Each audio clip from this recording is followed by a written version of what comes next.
represent. So I will go first, Joe Ford, chair of the committee, and I live in the Highlands neighborhood. Jim Duncan, Parkside Village. Michael Monaco, I'm the secretary of the committee, and I live in Emerson Commons. Constance Alberts, I live on 250. I'm Valerie Long, and I live in Old Trail. Valerie DeFoster, West River. Grace Weaver, I live on Langtown Road. Ann Malik in Hillsville, and I represent you on the board. Excuse me, I'm fine. Sorry I was late. Bruce Vitale, from Old Trail. This is my first, I was just appointed to the committee, so it's my first meeting. Monty Murray, Planning Commissioner for Whitehall District, and I live in Sugar Hollow. I'm Ken Thacker, I live on St. George Avenue. And then maybe go around the staff, and then we'll go around. Rebecca Ragsdale, I'm the planning manager for development review. Kevin McCoy, also with staff. I'm a senior planner with the Planning Division of Albemarle County Community Development. I'm Eric Khan, I'm also planning staff. I do transportation planning for the county. Tim Tolson, I live off behind Good Springs. I'm Allison Rabel. I'm the community connector and staff liaison for the county for the Crozet CCAC. Just like pointing in both directions. Please, go ahead. No, I'm here just to, as a spectator. Oh, well, we'd like to have the, just to know who's here, so Oh, I'm live in Westlake. please. Colin Rutherford, West Hall. Stephen Rutherford, West Hall.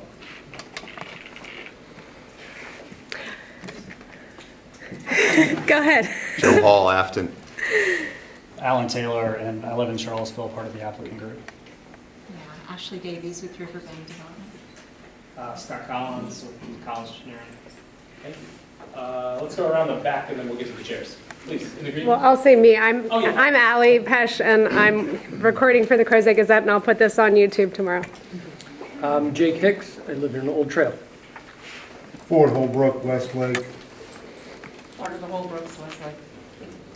Mike McDaniel, Westlake Hills. Buffy Johansson, Westlake Hills. Gail Heim, Westlake. Steve Costu, Foothill Crossing. Linda Heim, Westlake. Kristen Edwards, Westlake.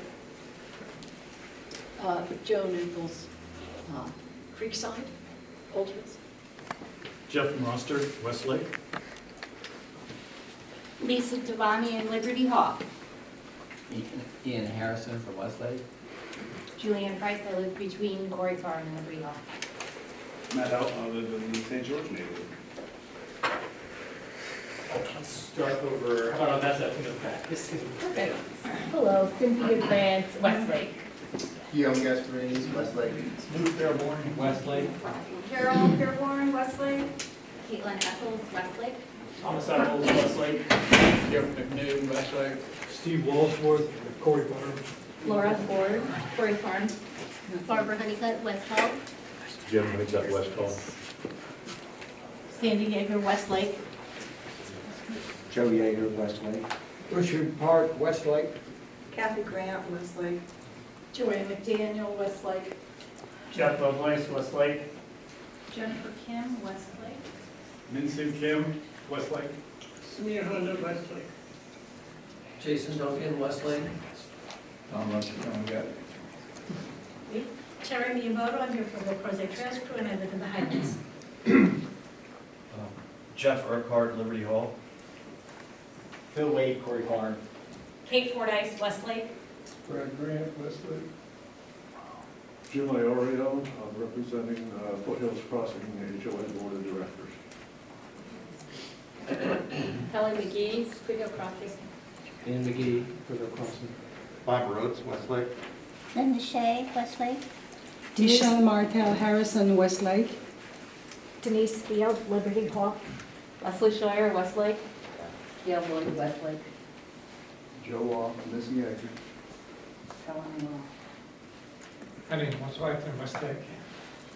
Doris Harding, I'm representing Glenbrook and Somerset Court. No. Also, Somerset Court. Bill O'Malley, Westlake Hills. Rashmi Nye, Westlake. Thank you all very much. It's great to see the range of communities represented here today. The first agenda item is to see our agenda minutes, our minutes from last meeting from March, which I circulated 2 days ago. Are there any additions, corrections, changes? Val? I was listed as present at the meeting, but I was not. Good correction. With that change, are there any other suggestions, changes, corrections? If none, we'll entertain a motion to approve the minutes. Second. Any discussion on that further? Nope. Seeing none, we'll move to vote. All in favor? Aye. Opposed? Minutes are approved. Thank you, Michael, for the thorough minutes. We'll move into announcements and updates. Are there any announcements from members of the committee, from our liaison, our supervisor, our planning commission member, Ann? I would just make sure people knew that there is a copy in the reference section here at the library of the budget proposal. So if you'd like to see something in person while you're visiting the library, then you don't have to look at it always online. There is a real paper copy, and I'm going to be sticking this little packet of slides, some of the highlight slides in there in the reference pages. Thank you. Allison, anything you said?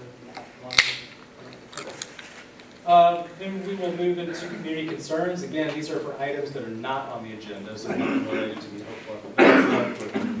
Crozet Association, which are here for a few minutes. Any other members of the public with, or committee members that have concerns they would like to express here? We ask that you do keep your concerns 1 to 2 minutes, maybe 3 minutes, to try to give others an opportunity to share their thoughts too. Yes, please. Okay. I'm not a good speaker, so I apologize. I am representing Glenbrook and our cul-de-sac that we have is Huntersville Drive.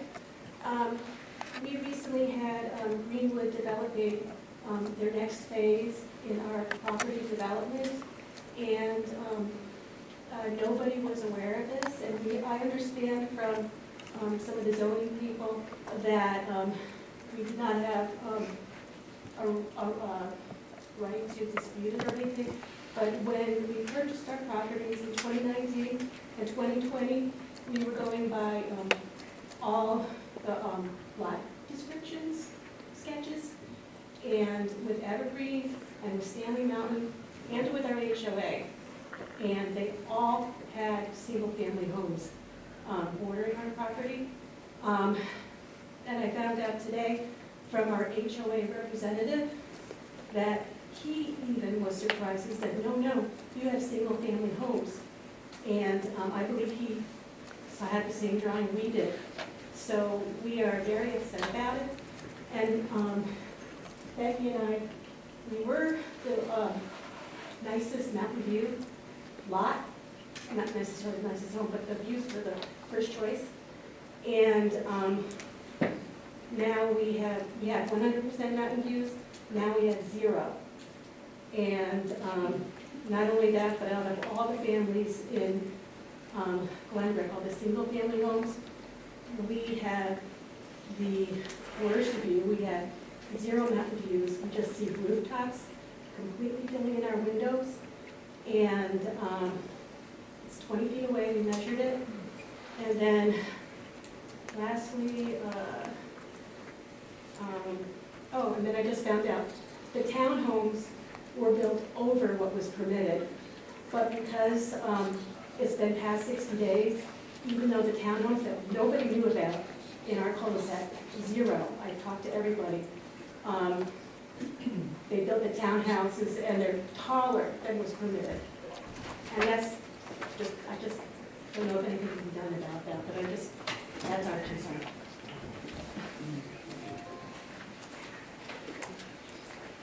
Oh, I was just wondering, is the county staff on that at all? I know that county staff is doing some research on that, but was there any, does anyone have anything that the research is done that they share? So it was, it's what's referred to as phase 3 of Glenbrook. So it did go through the site plan process, which included a budding over notice. And the zoning allows structures up to 35 feet in height. So it was a section of Glenmore that was already zoned, excuse me, there are too many Glens. Glenbrook that already had, you know, R4 and R6 zoning, which allows that building height. At the time they bought their lots, there weren't any county approvals. So from the county side of things, you know, went through the site plan process. Unfortunately, there is the error with 8 units regarding building height. They're about a foot taller than they should be. So the zoning administrator provided an email update today to Doris and Becky. Hello. I've been exchanging some emails with them, but that's where we are. And then just to add, none of the Evergreen representatives, none of the Stanley representatives, and nobody's realtors were aware of the townhouses or the manor homes that were next to us. Yes.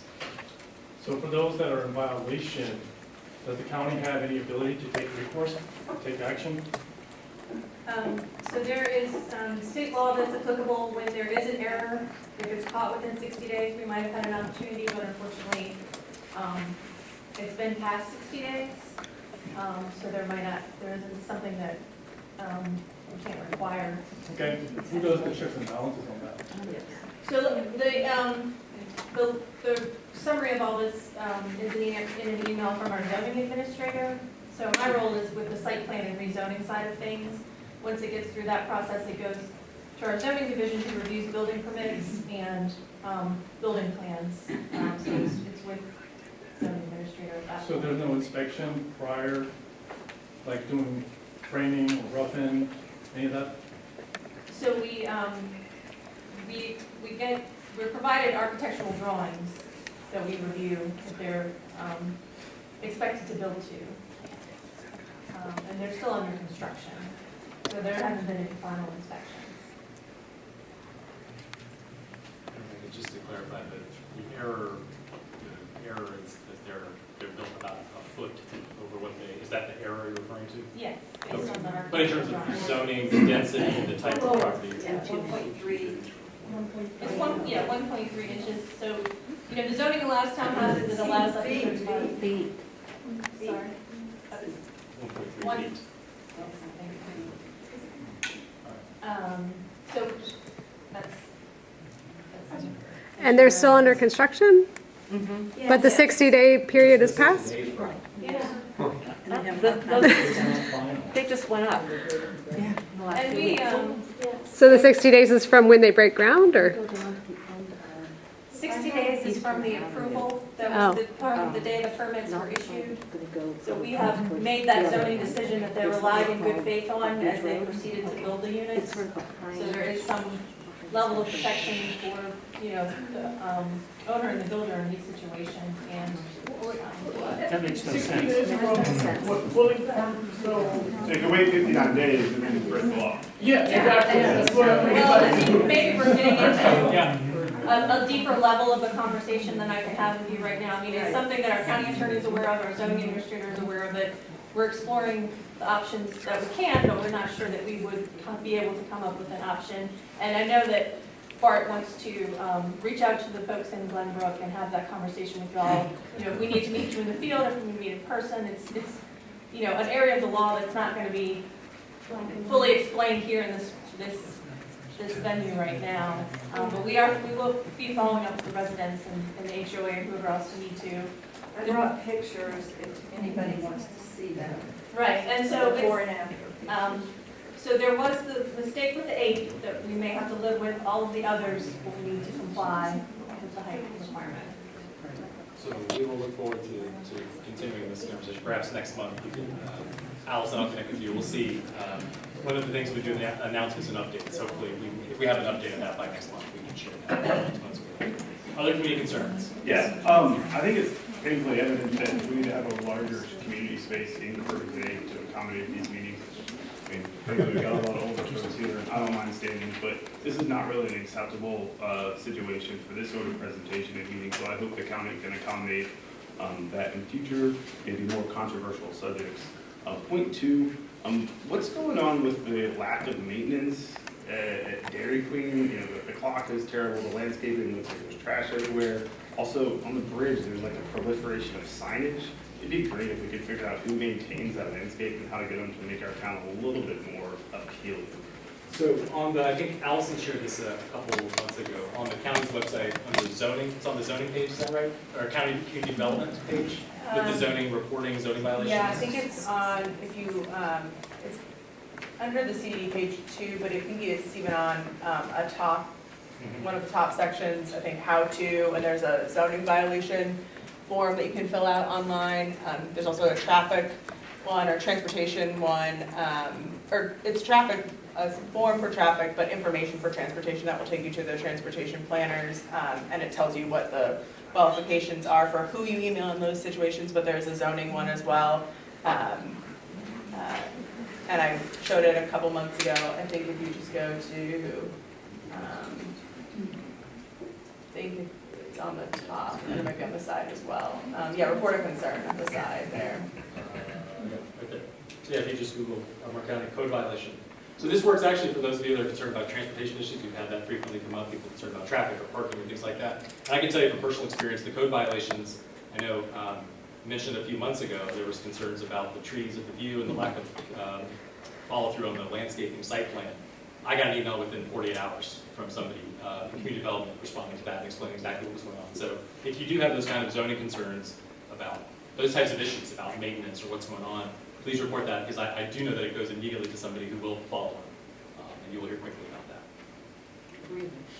Probably time for one more. Any other concerns? All right, then we'll move into our presentation night. Our first presentation night is from the Crozet, oh sorry, we're going to do the Crozet Community Association. Sorry, we're going to Tim real quick. First, sorry. Tim from the Crozet Community Association is going to walk us through that group, one of our other fantastic civic organizations, and about the Crozet Independence Day celebration. Thank you. So I wanted to first give you just a little bit of background about the Crozet Community Association. I'm the president. We've been in existence since February of 1985. A group of concerned citizens way back then thought there were issues that this community needed to present a unified voice to the Board of Supervisors about. And so they incorporated and became the Crozet Community Association. We've done things like a day in the life, photo sessions with the Crozet Elementary. The mural under the railroad bridge here was funded and created by the Crozet Community Association with donations from all the family members that are listed on the website or the mural. We fundraised and put up the Welcome to Crozet signs that are on 250 and 240 here. And we realized that just putting up a sign is easy to do, but the maintenance of it is something else. And so we partnered with the Crozet Lions to get them to help with the maintenance of each of those signs, which has been a great success as well. A couple other things that we've done is in 2003 and 2004, we worked on various committees for the first master plan because we saw the need for Crozet to have a voice in how the development was created, and how it was going to proceed. And we then right after the master plan was accepted, we started working on the downtown Crozet district because we knew that the county did not have any experience with creating a business district in a town. They knew how to do strip malls and what we see going up 29 North, but they didn't know how to do a zoning for a small town like Crozet is. And so we helped with that. We funded several surveys in that process. One of the latest one, we funded one in 2008 for the master plan revision in 2010, so that we could understand better and feed into that process what residents in and around Crozet would want. We both published it in the Crozet Gazette and have it available here at the library. We think that the CCAC, the Crozet Community Advisory Committee, originally it was actually a council, is very important to the county. In fact, in 2008, when the Albemarle County did cutbacks because of the Great Recession, we helped preserve the CCAC, creating, that's why there is now a link with CCAC info here that shows the agendas for each of the Crozet Community Association, the Crozet Community Advisory Council's meetings.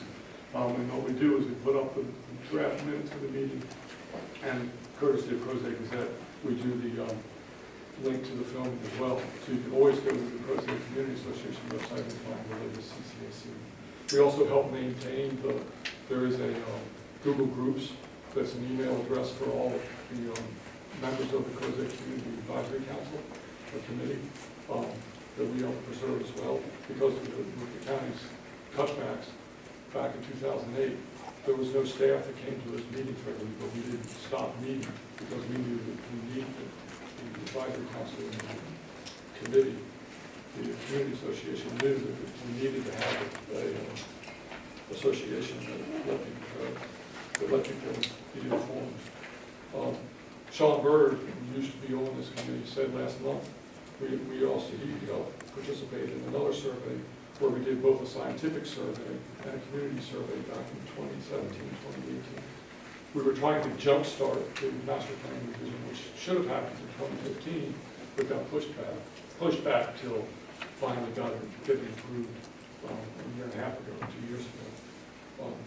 But we did a scientific survey because we wanted to hear what the Crozet residents thought and how things had changed over the time. And the Crozet Board of Trade helped us to fund that scientific survey, because in the scientific survey, what we did was we sampled the mailing list for people inside the growth area and then the adjacent mail zones that were just outside the growth area, that touched on the growth area, so that we could get a scientific sample of and be able to know that within, say, plus or minus 4%, the responses were valid for what people in this area thought. And like Sean Bird shared, the Crozet residents have thought the same things all along about growth and the need for infrastructure in this area.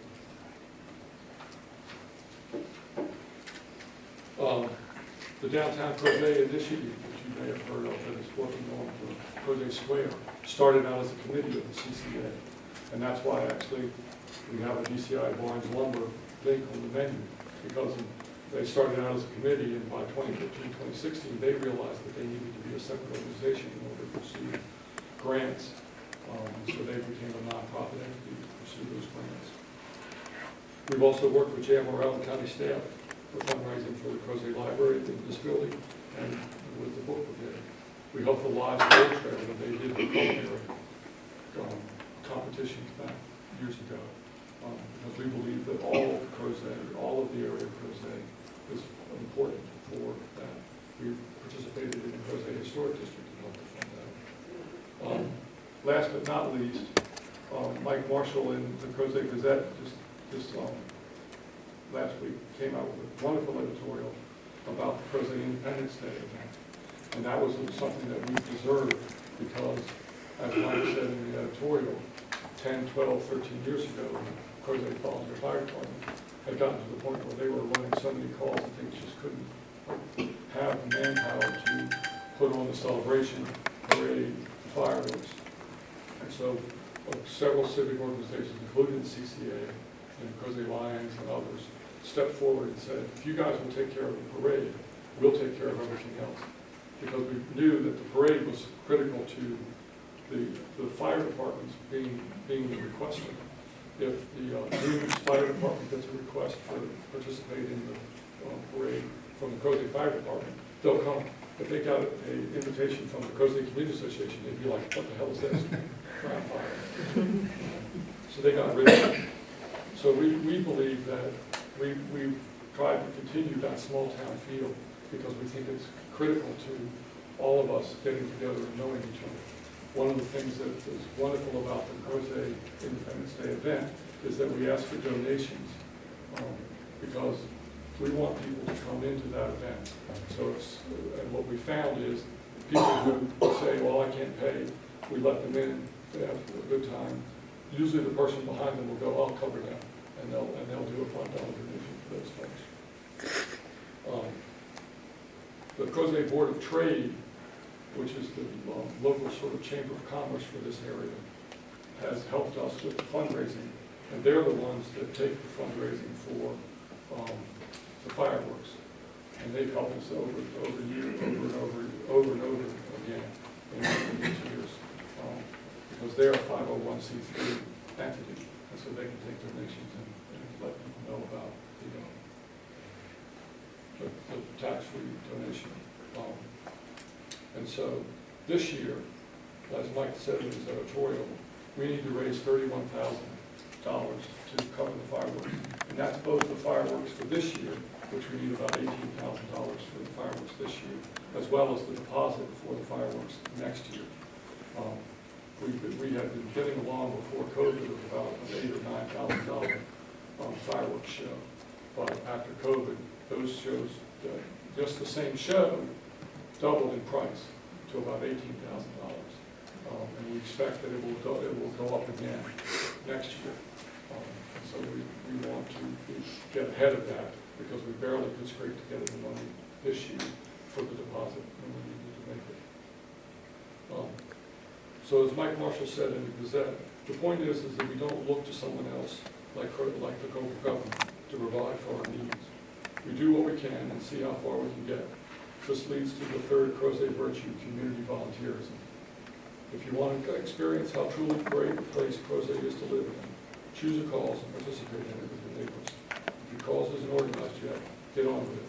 And so I just want to do a shout out to Eric Smith of the Crozet United, because he talked to me about that same idea. He saw the issue with Mondale and the stream and the development there, and he wanted to see what was being done about it from the areas in here, and then he created a cause, formed a nonprofit, and proceeded to work with the county on that issue. Jessica Mousy, who used to be on the CCAC, she saw back in 2007 in the aughts, she saw that there was a need for trails and bike paths, et cetera, because the master plan had it, but had no way to create that. So she formed the Crozet Trails Group and created out of that organization that everybody today has enjoyed one of the trails. So if you're not on our mail list, I will encourage you to get on our mailing list. It's easy to do. Go to CrozetCommunity.org and hit on the contact us. Because we send out notices about this meeting, we send out other notices about important meetings in the area. And you won't get spam from this list because all of it's moderated and prevents anything that before it's posted has to come for our approval. And last but not least, I would be remiss if I didn't ask you again, if you haven't already done so, please contribute to the fireworks on the Crozet. I have a question. Is Crozet Trails group the people to contact if there's a tree down on the Yes. trail somewhere? Yes, if there's Okay. an issue with the trails, Terry Miyamoto was sitting Got it. Okay. I'll hidden behind you, but. Other questions or concerns? All right. Thank you, Joe. Thanks, Tim. In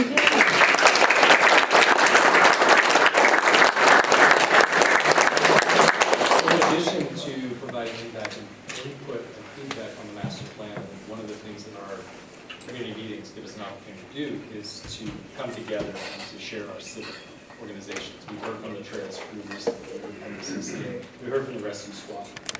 I mean, we have the people in the room who run these, Terry and Costas.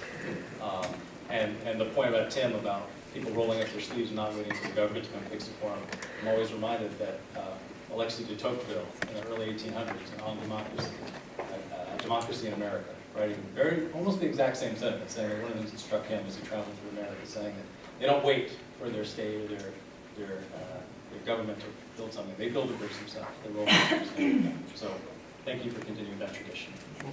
And now we'll turn over to our main presentation on tonight, which is the Oak Bluff Development Community Meeting. So.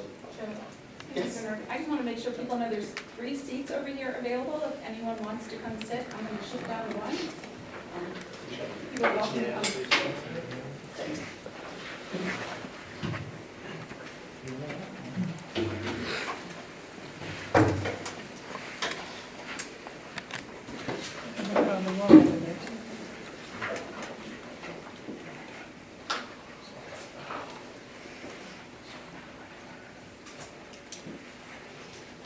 And just to make sure that we cover everything we need to cover tonight. So we're going to hear first from the county side, and then we're going to hear from the applicants, and then we'll open up for community feedback. And I would just ask to make sure that we get through everything we need to cover. Let's let Kevin and Ashley present, and we'll save questions. If you have a question, please hold on to it, write it down. We'll get to that at the end of the presentation and community input portion. Okay. Good evening, everyone. My name is Kevin McCollum, and I'm a senior planner with our planning division of Albemarle County Community Development. I'm joined here tonight with Rebecca Ragsdale, our planning manager, and also Alberic Karina Plun, transportation planner with staff. So tonight I'll be giving staff's presentation in opening this community meeting for the rezoning application Oak Bluff Development. And so to begin, I just wanted to give a brief overview of the community meeting. I'll start by giving staff's presentation. I'll touch on the purpose of the community meeting, give an overview of the application, discuss the different development review types, and then go into a little bit more information about the zoning map amendment review process. Following my presentation, the applicant will also have a chance to give a presentation and provide any further details on the project. So, as Joe said, after both of these presentations, there will then be a chance for community questions and comments. So the purpose of the community meeting is pretty straightforward. It's a chance to share information about the proposed project, the development review process, and to listen to any concerns and answer questions. So I'm going to begin with a bit of an overview for the project. The subject property for this rezoning application is located in Crozet along Licking Holt Creek and the future extension of Eastern Avenue. It's between the communities of Westlake Hills to the north and Liberty Hall to the south. It's just north of the Clover Lawn Village and Harris Teeter Shopping Centers on 250. So when it comes to the existing conditions of the site, the property is made up of 5 parcels of land and is about 33 acres. All this land is zoned R1 residential, which can be seen in the map, in green on the map on the screen.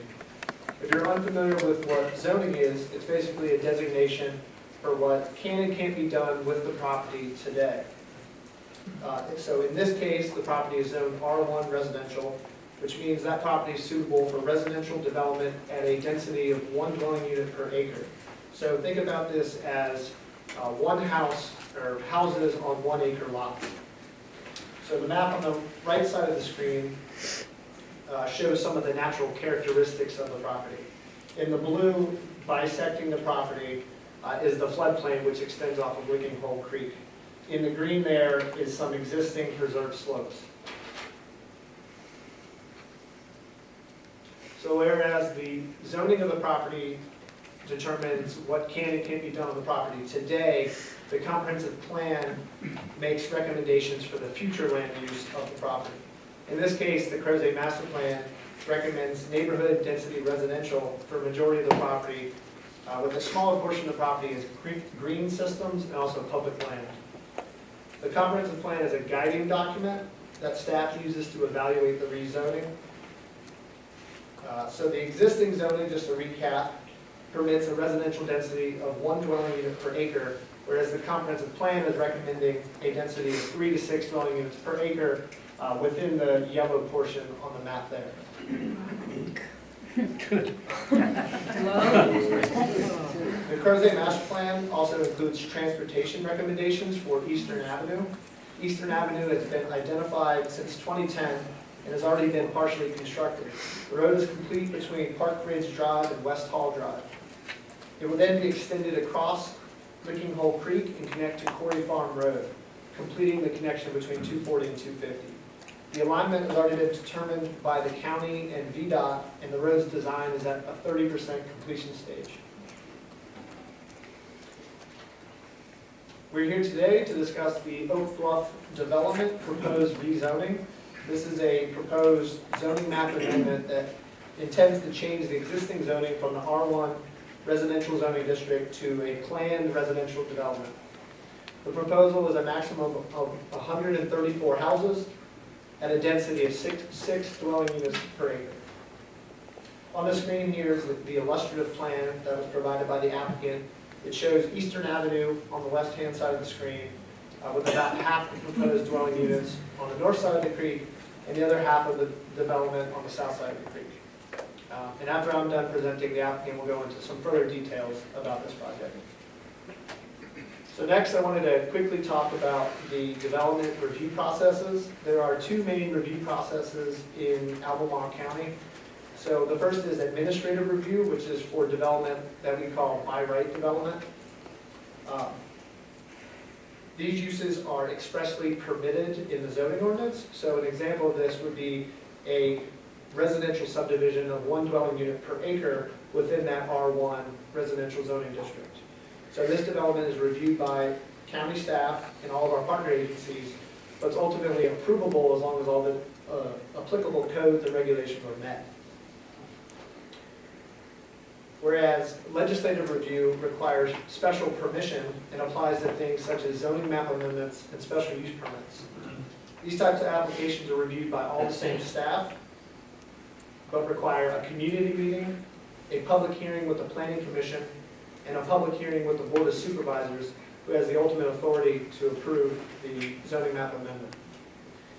The zoning ordinance also lays out different factors for us to consider when we're reviewing these zoning map amendments. Some of the things staff is considering when reviewing a rezoning such as this includes the comprehensive plan recommendations for the property, the transportation requirements for the community, the need for housing, conservation of natural resources, and preservation of floodplains. So to conclude, I just wanted to go over the timeline for this project. So obviously tonight is the required community meeting. Staff's review of the application is currently ongoing. We will be sending out comments to the applicant within the next couple of weeks. After receiving those comments, they'll then have a chance to either defer the application and work on it before proceeding to the Planning Commission, or they can proceed directly to the Planning Commission for a public hearing. So because of this, the Planning Commission and Board of Supervisors meeting has yet to be scheduled. So that concludes my presentation. I just wanted to take a quick moment to say thank you all for coming out tonight. I have my contact on the screen here. There's also a sign-in sheet. There's a pad of paper by the door. Quite a few folks in here, so you might have to sign out on your way out. So with that, I'll hand it over to Ashley, who will be giving the presentation for the applicant. Kevin, may I ask a clarifying question? Sure. You mentioned that the Eastern Avenue plans are at a 30% stage. With planning for the future Eastern Avenue, is that from West Hall to 250 only, or does that extend north to State Route 240? I believe the 30% completion is for the design just between West Hall and the Quarry Farm stub out right now. Thank you.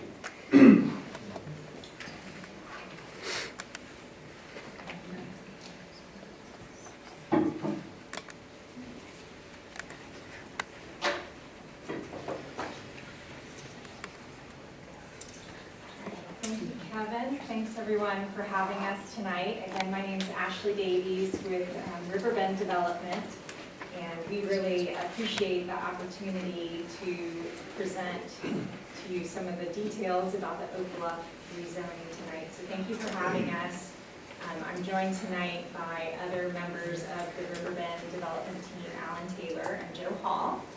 And then we also have Scott Collins, our civil engineer, that's done the design work on the project thus far for all your more technical questions. I'm really happy to see so many members of the community here tonight and some from a vast array of the neighborhoods. I know there's some really great infrastructure in this area, such as the creek and the trail systems that you're all probably using already. And we're happy to have this community process, because I think by getting all of your input, we're at the early stages of the project. So we're here to listen tonight and hear about your ideas for the project. So I will say Kevin did a great job presenting, so a lot of my presentation is similar to his, so we'll just, cruise through certain parts, and I know we'll have a lot of time for comment and questions. So as Kevin already mentioned, this is the project location. So it is right next to the Westlake neighborhood and many of the neighborhoods, Liberty Hall, Quarry Farm. One of the really defining features is the centralized area where the Hole Creek runs through and bifurcates the property. It's really beautiful floodplain down there with existing trails on it. The other kind of major defining feature, as he mentioned, is the area where the Eastern Avenue connector road will go. And certain portions of that are just west of our property.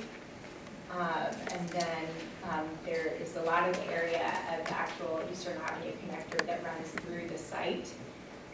So we will be donating the right-of-way for the connector as it goes through the site.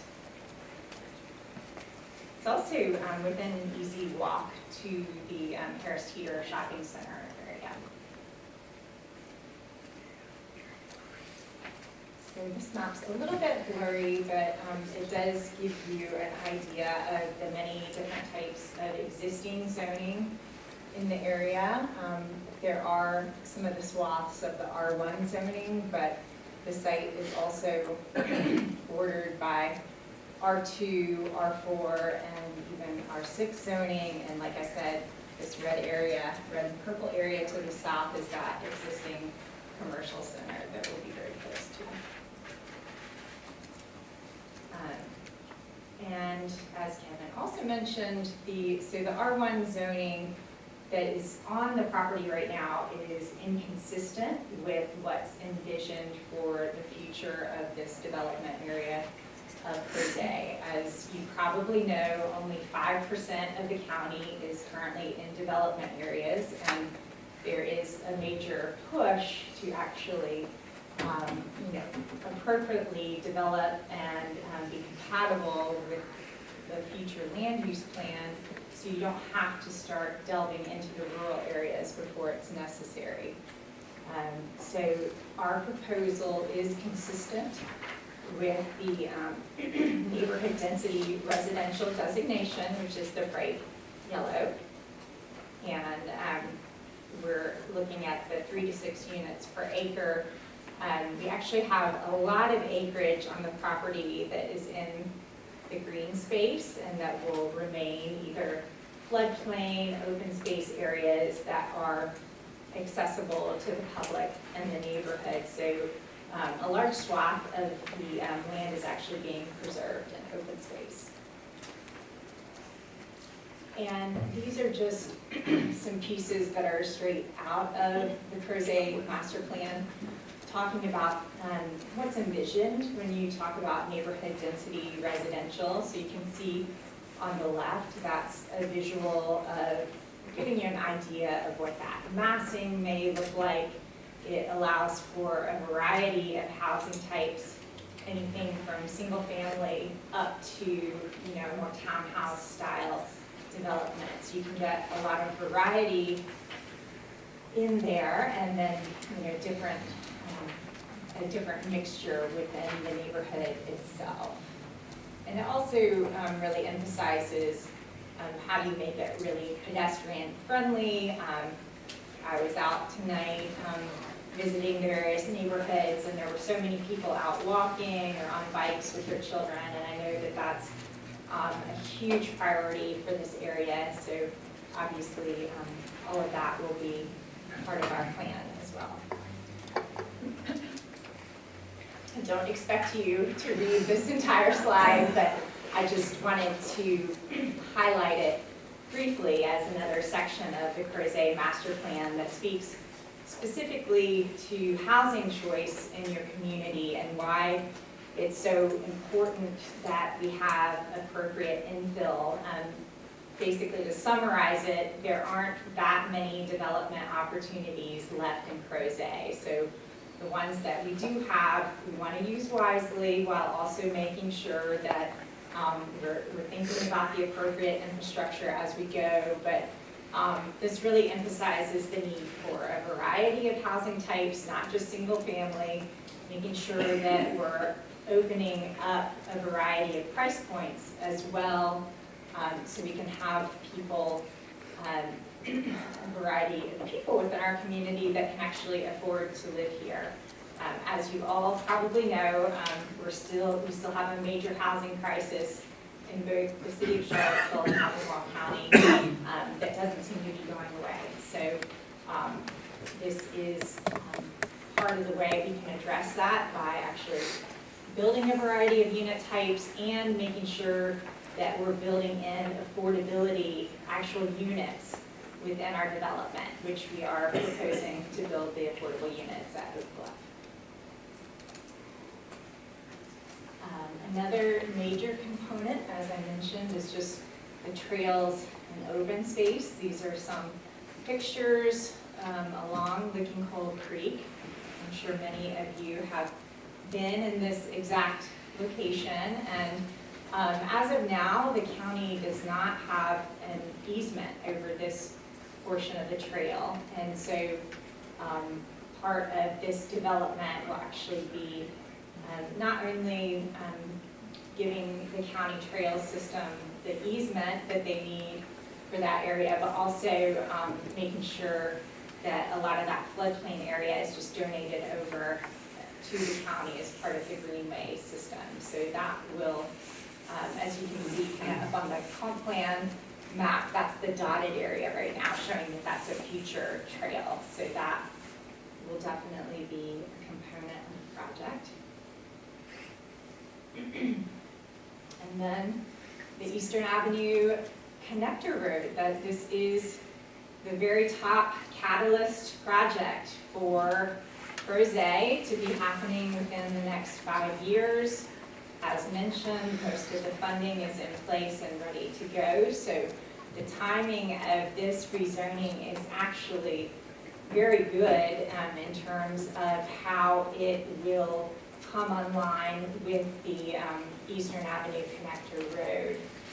As you know, as you may or may not know, when you go through a rezoning process, that is just the beginning of the total review process. So sometimes rezonings can take quite a while, and then after that, we will enter into what's known as the site plan process, which you get into the more specific and technical details of the planning process. That also can be a little bit lengthy. After that, building permit review and construction.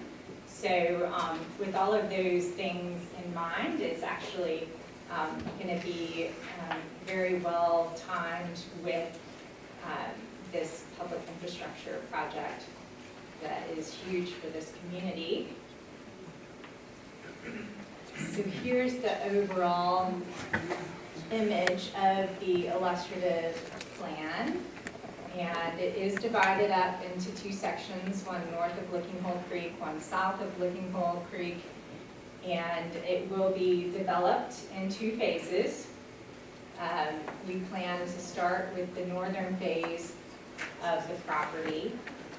As I mentioned, and as you can see on this plan, we do have a variety of housing types within the development, anything from single family to villas, townhouses, and what's known as a 2-over-1 unit. If you're not familiar with those, it basically looks like a townhome, but it's got a 2-story condo over kind of a basement level unit.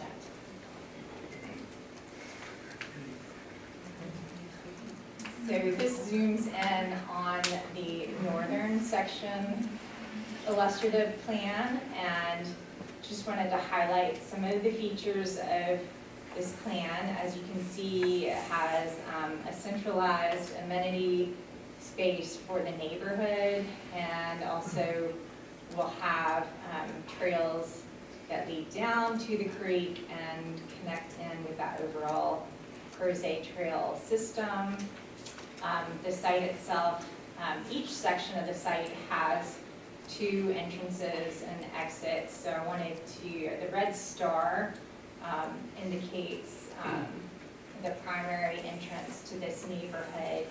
And I just wanted to be clear that we will be actually, so not only dedicating the areas of right-of-way that are on our site to the county, so they won't have to purchase that right-of-way, but we will build the portion of right-of-way that goes down to that red star and creates the entrance to the neighborhood there. As you see with the unit types, we wanted to be very deliberate in the design. So if you look at West Hall Drive and all along the edges, so the West Hall Drive is the area where the largest single-family lots are, and those are meant to complement the existing homes on West Hall Drive. And then if you look down along the right-hand side, where there are the existing single-family homes on the cul-de-sac, our site is also buffered with single-family homes. And then the more dense unit types are kind of tucked into the center of the site, right next to the amenity space.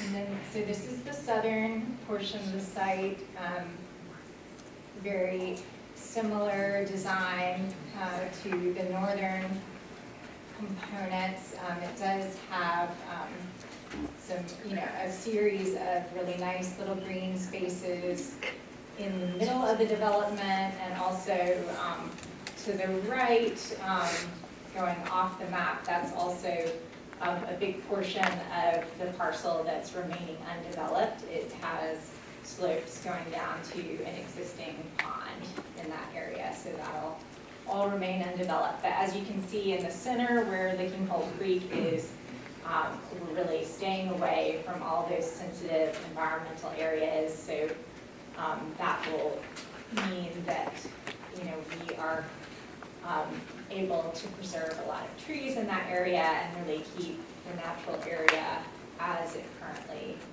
exists.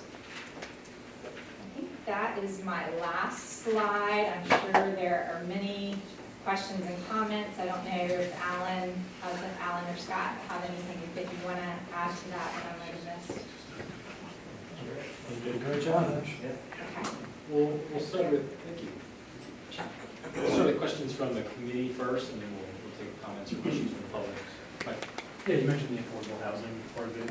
Just speak to what is going to make housing affordable in overflow. Like, is it the size of the houses?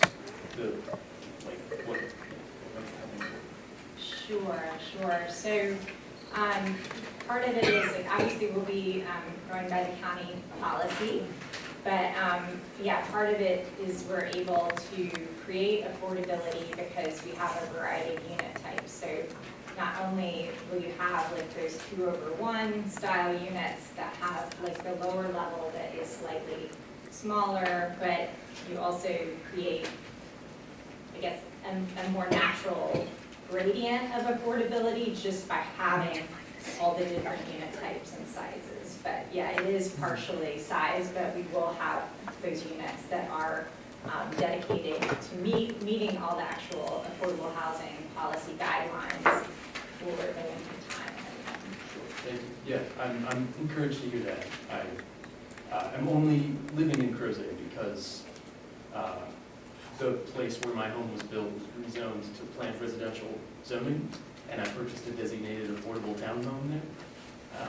So this, I feel very simpatico with this site plan, and yeah, I appreciate that. Do you just have actual numbers?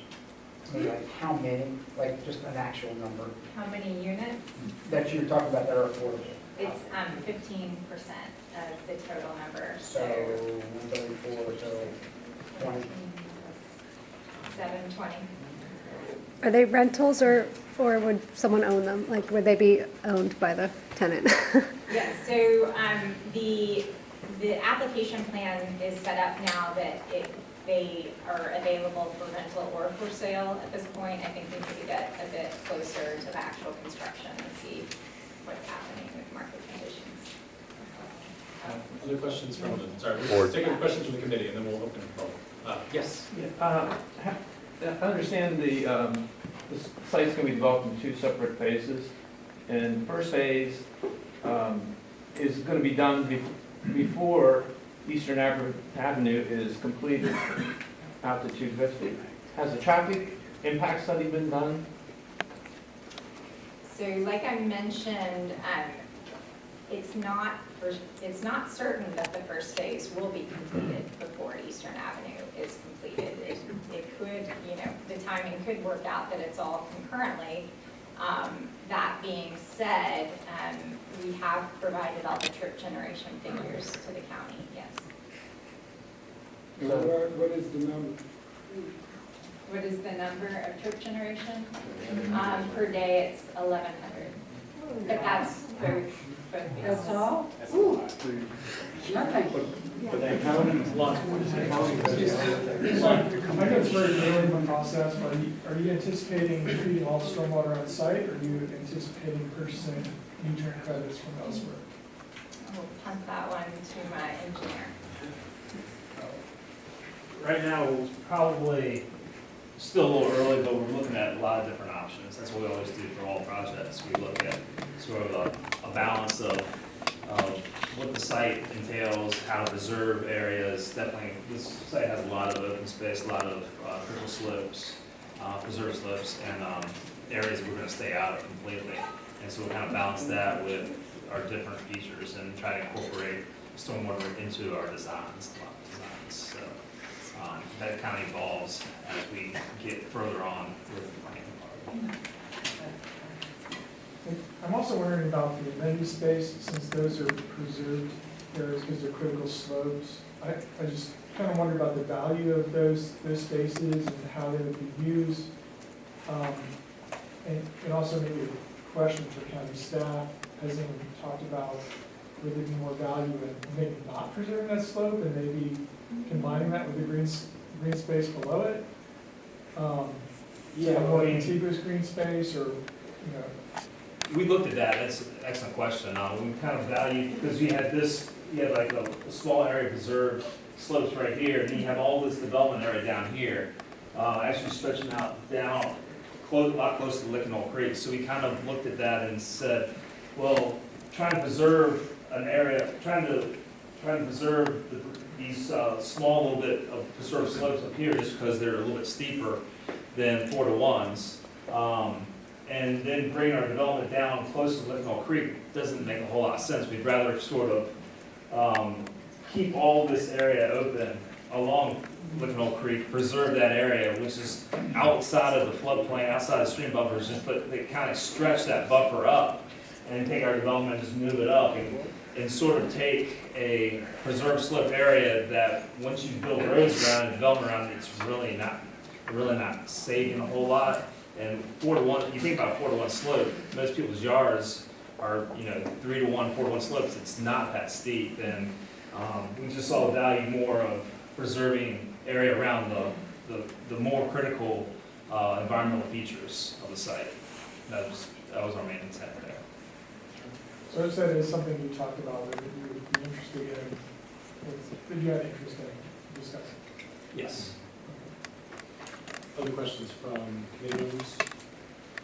On the Eastern Connector, you say 5 years. Is that a hard 5 years? Is that, you said a couple times, is it funded and everything good? The bucket is funded, and it is approved by the state, and the design is underway. But other than that, I have no crystal ball. But the money is committed, so that's a big, big step forward. To clarify, is that $2023 or is that $2029? So we have $25 million now, we're getting another $25 million. The escalators are built into the figures that VDOT is using, and we have had some shocks. But we're working on that. Thank you. Valerie and then Mallory. So, right, I'm just looking at this, Eastern Connector is not built. So for this initial phase 1, access to this area is dependent on that road coming in. Are there any right-of-way issues, like with this plan? No, the right of way is already designated in that upper area for construction, so. When I went to just make a quick disclosure. Our firm does represent Riverbend Development on various issues, but I've not been involved in this one. So that's why I have questions too. Did you say, Ashley, that Riverbend will build the trails themselves or donate the land for the trails? So the trails down by Licking Hole Creek, we will, first of all, we will donate all the land, not only just on the small trailway area, there's a larger kind of greenway area around that. We have been walking the site and the trails with Parks and Rec to get into further detail about kind of what's anticipated down there and what might need to happen. Did you say donate the land or donate an easement? So they want at least an easement over the trail system, and what we're saying is we'll donate more than that. But is to it an the easement or county. the actual land? The actual land. The floodplain. It'll become. Which is not. They're donating the other way. Let's be honest, it's a floodplain. It's a floodplain.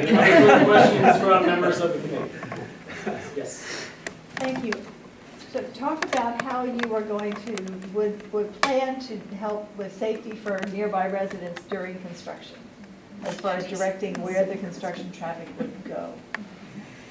That's a great Can you question. point to the construction traffic, where it's gonna go? Say that again? Would you Show on the mind map. pointing to where the construction traffic would be going? Well, I don't have a map of the whole neighborhood, but I think there are limited options as to where the. There's only one way. Sorry? There's only one. You only need one person speaking in The time. primary, show where the primary construction entrance will So be. this so is that- the construction entrance to the project, that's where I put the big red star So there. it's not gonna be West Hall. But that's not been built yet. But that's not been built. We will build it. That's the first thing that we will build, is our construction entrance. Okay, you're building to the start. Correct. Okay. So that also reduces the overall cost that the county will need to pay for constructing the Eastern Avenue connector, because that is a portion of the road that's already, that designated for construction. And one follow-up question, is there any consideration of planning about tree conservation around your fringes, you know, on the buffers, basically, if there are existing large trees there now? Something to Yes, we're consider. gonna look at that. We've already been doing a lot of tree survey work out in the area. So along the edges where it's possible, we will definitely be looking into that. And I think Terry can correct me on this, but I think that Riverbend did build the pedestrian underpass for the Crozet Connector Trail a number of years ago, right over off the map to the left-hand side. No, Not that one? Eastern Avenue, Just at to the the other north. end of Eastern Avenue. Okay, further up, okay. You're anticipating my question now. And before we open the committee, I just have one follow-up, Kevin. Because this is R1, right? I know that previously we heard some concern from the community about, there's a lot of trees there, a lot of space. It is zone R1 right now, right? So assuming that they comply with all zoning and all that, the developer could bulldoze that area and build 34 homes, one home per acre, right? Theoretically, as long as they comply with it. That's correct. That's okay. Yeah. Go for it. Okay, Bill, I believe Bill O'Malley from the Homeowner Association had some comments. So we'll let Bill, you can give those, and then we'll open it up to other questions.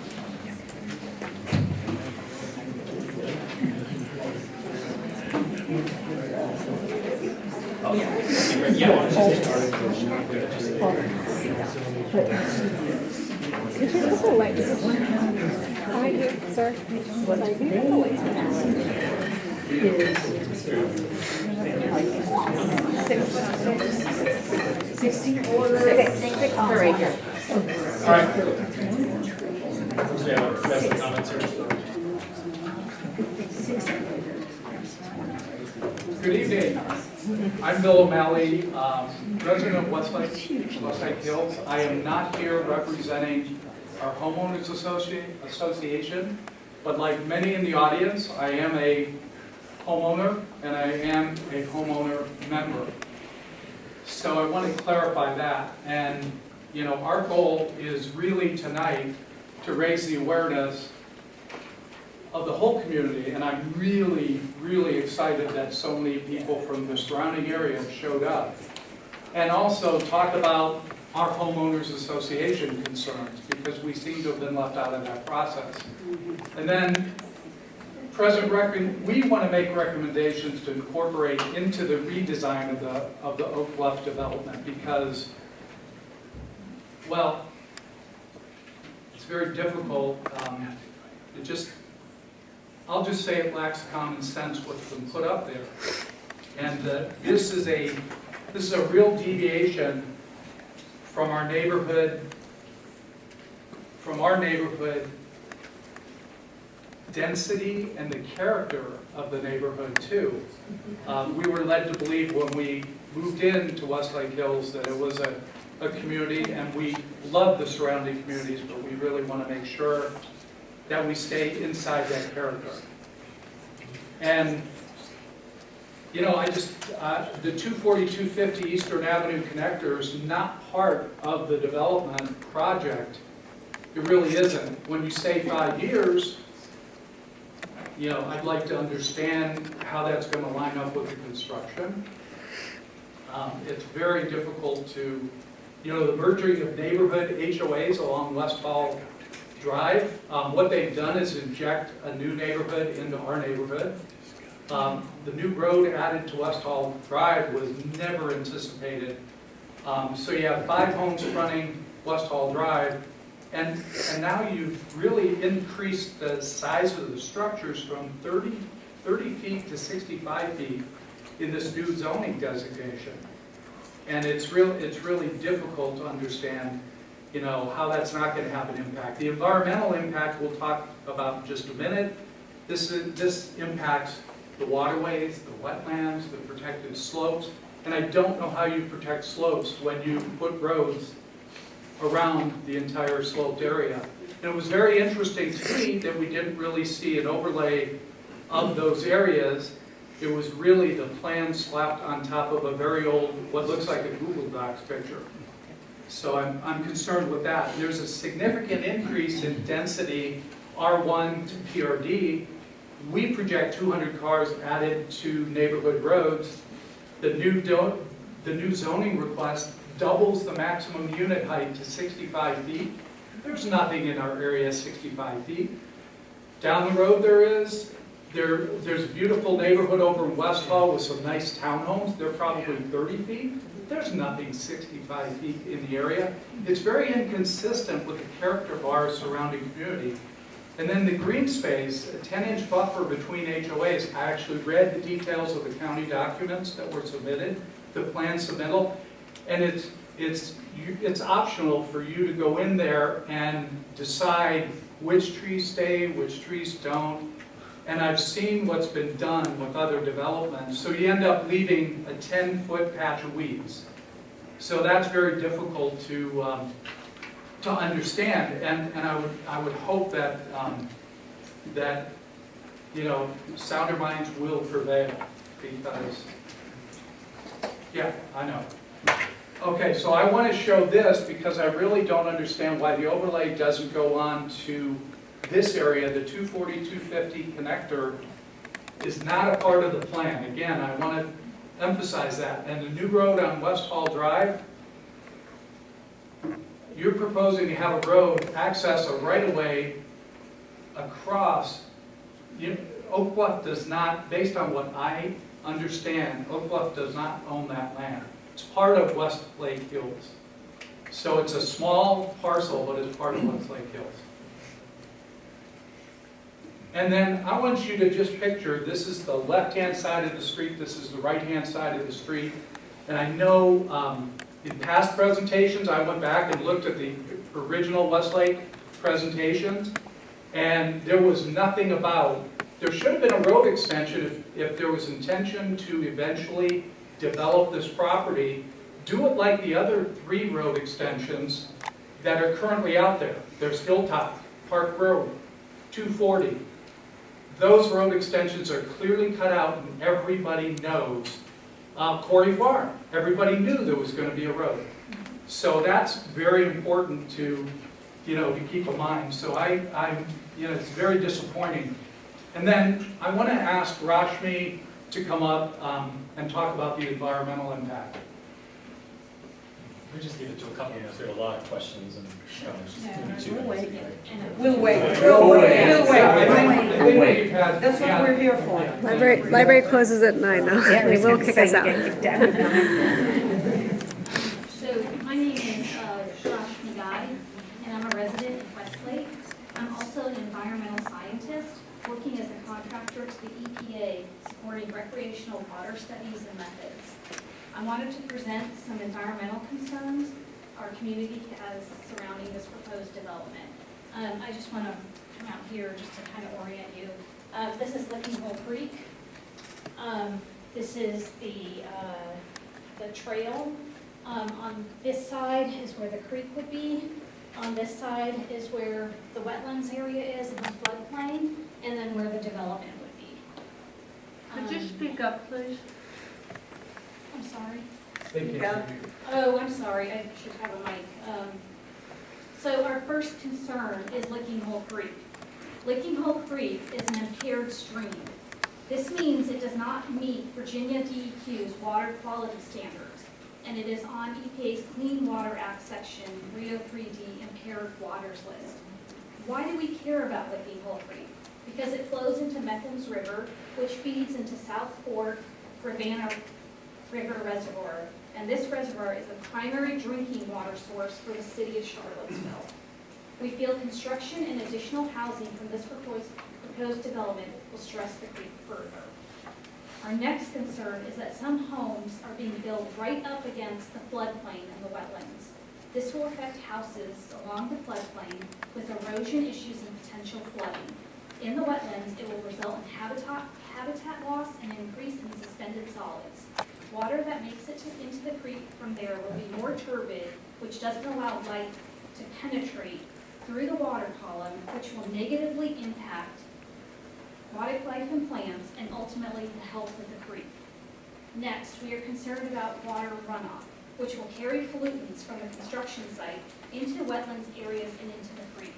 Water runoff is also a major concern for those living on Jonna Street. Jonna Street slopes down as you drive along it. Backyards of homes on Jonna slope up. The concern is that water runoff will flow into backyards of existing homes. Lastly, our concern is the developers wanting to build roads and homes on protected slopes. This should be examined closely, and county ordinances should be followed to preserve those protected slopes. Thank you.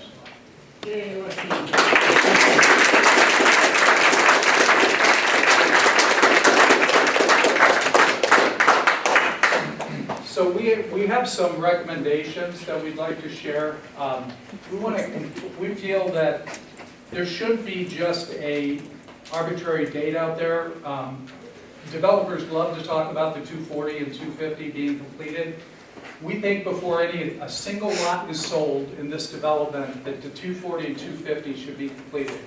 We should perform a traffic study.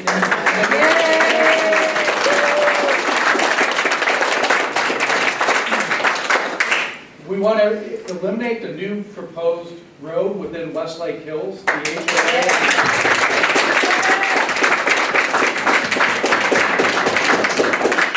And more green space between West Hills HOA and the Oak Bluff HOA. Otherwise, there's going to be a very messy situation. And conduct independent environmental impact study to truly make sure that we've had some mistakes in the local community recently, and I would hope that we wouldn't repeat those. And then maintain the previously allowed density and zoning, which I think, I believe it was Joe said, that is by right, and none of us are against, none of us are against any homeowner's right. And we would ask, by the time, all the homes that are already planned in Crozet are going to exceed 16,000 homes already, which was in one of the previous plans. So it's already been planned, and we're above 16,000 if they build out everything that's been planned so far.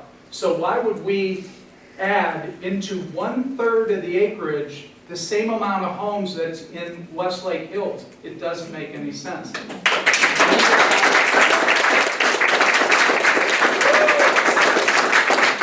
And I say this respectfully, I know you don't have legislative power, but the power of the written document, the resolution, just like you wrote about with that, if I put the slide back, and I won't because we don't have much time, but if you write that, if you stay true to that resolution that you wrote in 2020, you know, let's put a proposal and let's stop this and pause and let's get people together to talk about what should be built on that site and make sure it makes sense for all of the communities.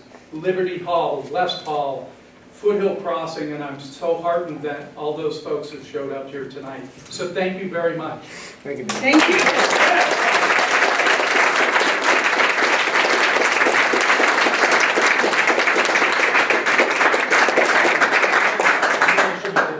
Kelly, if there's Ashley, if you wanted to respond, I know there was one comment about building within the floodplain or close to the floodplain, but I think some of the comments we heard is that actually it's pulled further back, right? It's actually going to be more than the traditional street buffer of the floodplain. Is that right? That's right. Yes.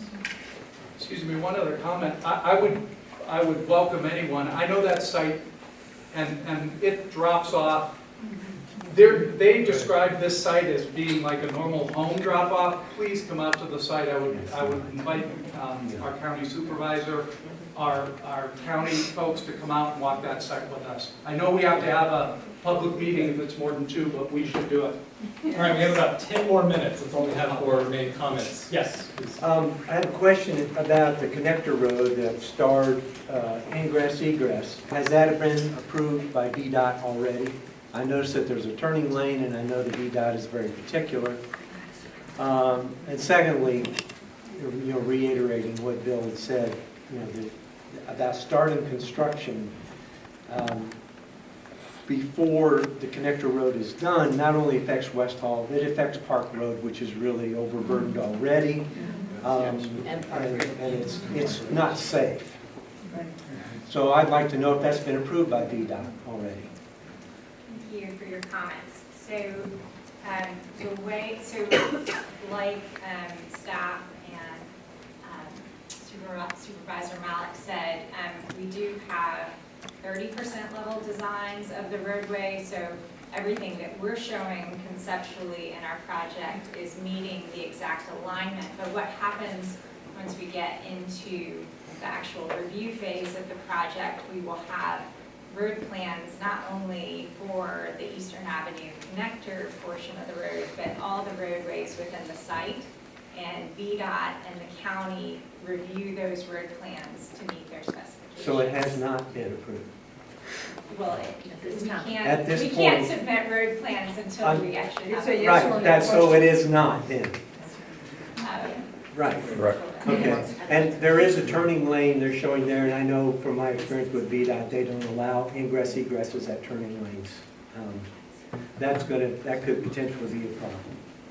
So there has or has not been, or will be a VDOT study on the impact on Park Ridge Drive of construction traffic? A specific VDOT study of construction traffic? Yes.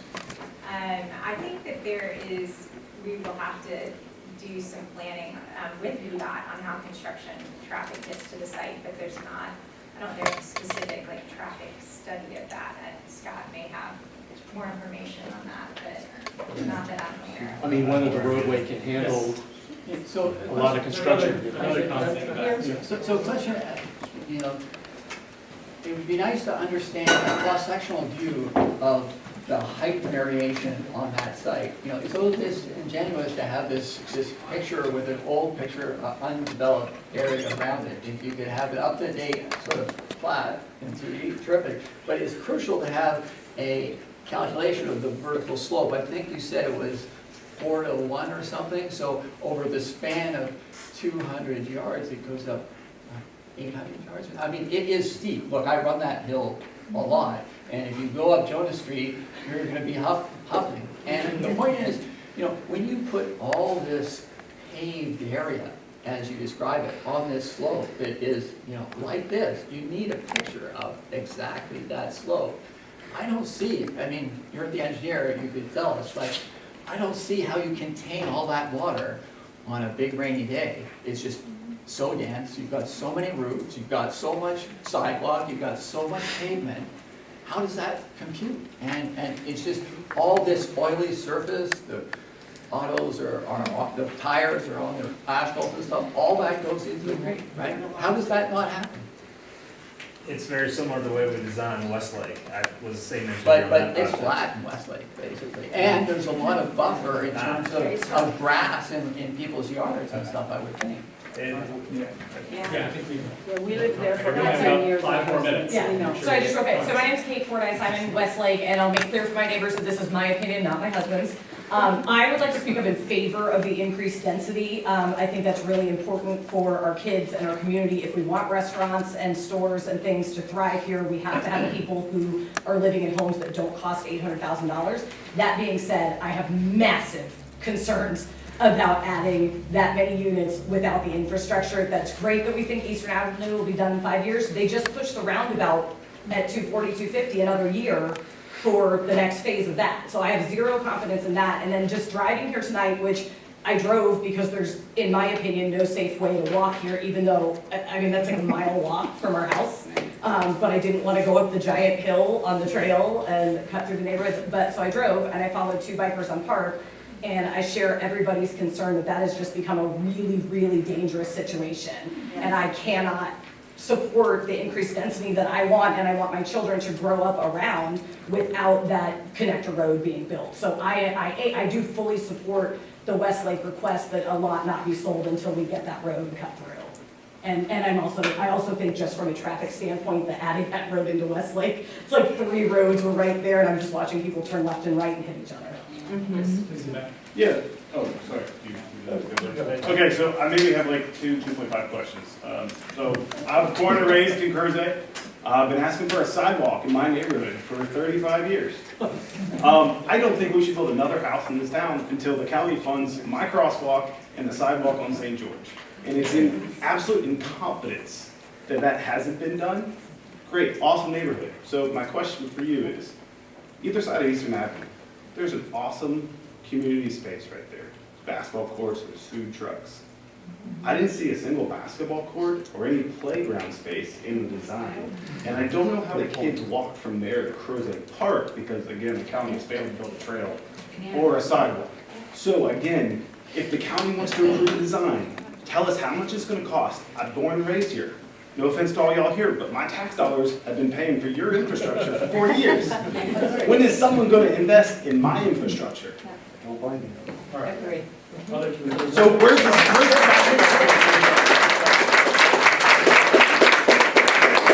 We had one question here, and then there was one. Can I just get where the basketball court's going to be?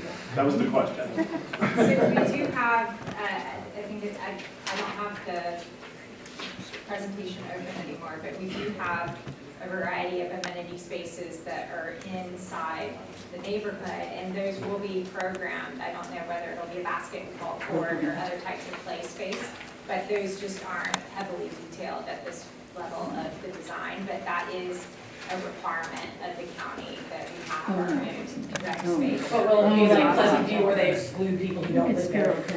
Yeah, Westlake will lose their basketball and food truck area. No, the other thing too. In the right of way?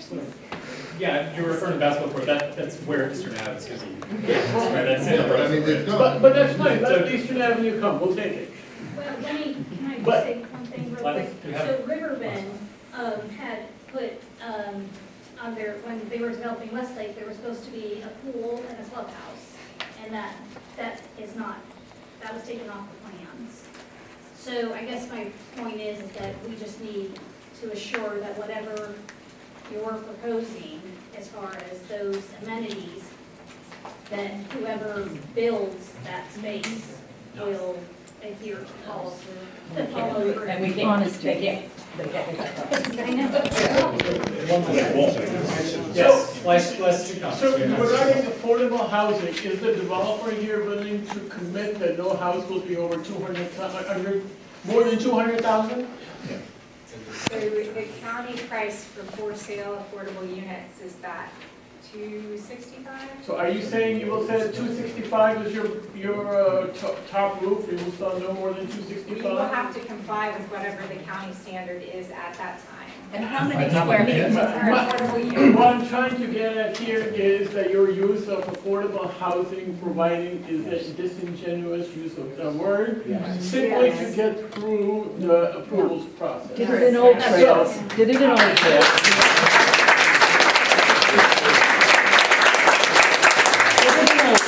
For the county, so at this time, it's designated as R1, correct? That's correct. And so you're going to have another review process before it's changed to R6? Because I'd just like to say, I think for the majority of people here, and at least for myself, I oppose that. And so I'd like to know.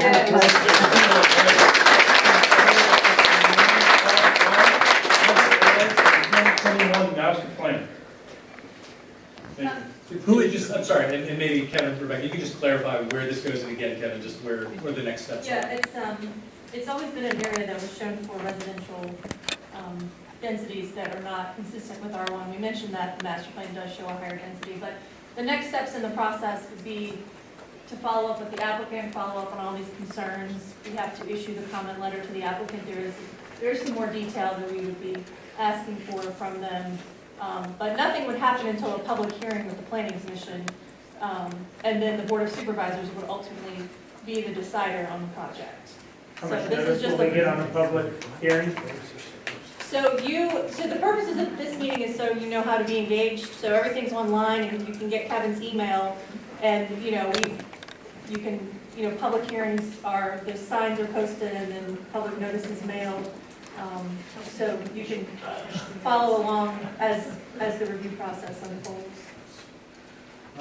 Sorry. Rebecca, please clarify about what you just said about mailing, so people don't expect something that may or may not happen. So the community meeting notifies everybody within a 500-foot radius of the project for these types of meetings. Community I think we've established, that isn't even for homestays, let alone development. The county's got to do a better Can we job. let Rebecca finish, please? Yeah, I know. So the community meeting is an added step in the process that we are not required to do by state code, but we know it's so valuable to have your input earlier in the process. So we established the 500-foot radius. It's on the CAC agendas. We have to have some limit to who the applicant sends the notice to. Anyone can participate in the process. You can spread the word. That's why we have CACs and you have neighborhood associations.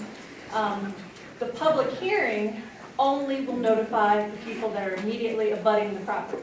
So, community meetings are a way to educate you about the process and how you can get engaged and follow along if you're not an abutting property owner. I'll just say, that's why I was asking folks to use a sign-in sheet, because if I have everyone's email, I'll be notifying everyone of these upcoming meetings if I have your contact information. So I'll be letting folks know. All right, I'm sorry, we have to leave it there because we do have to vacate the room, including time to clean up before we. How convenient. So. It's not tough. Excuse us. Please allow it. So for. They're waiting for me to get out. We have to finish up and clean up the room. Sorry. Vacate the- They're not a small person. Excuse us. So we have an additional, we had officer elections, which we are obviously going to do, we'll push that to the next meeting. So, are there any final announcements or clarifying comments from the committee? Let me just, on the sign-in list, on the second page, a lot of people wrote their names, but not their email address. So if you didn't put your email address on here, you won't be on the notification. All right, so let's do that. Do we entertain a motion to adjourn? Do we anticipate the structures to be 65 feet? All in favor of adjourn, please say aye. 65 feet.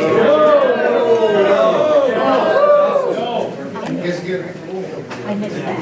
If everyone can move that around for 5 minutes, chairs, I appreciate it.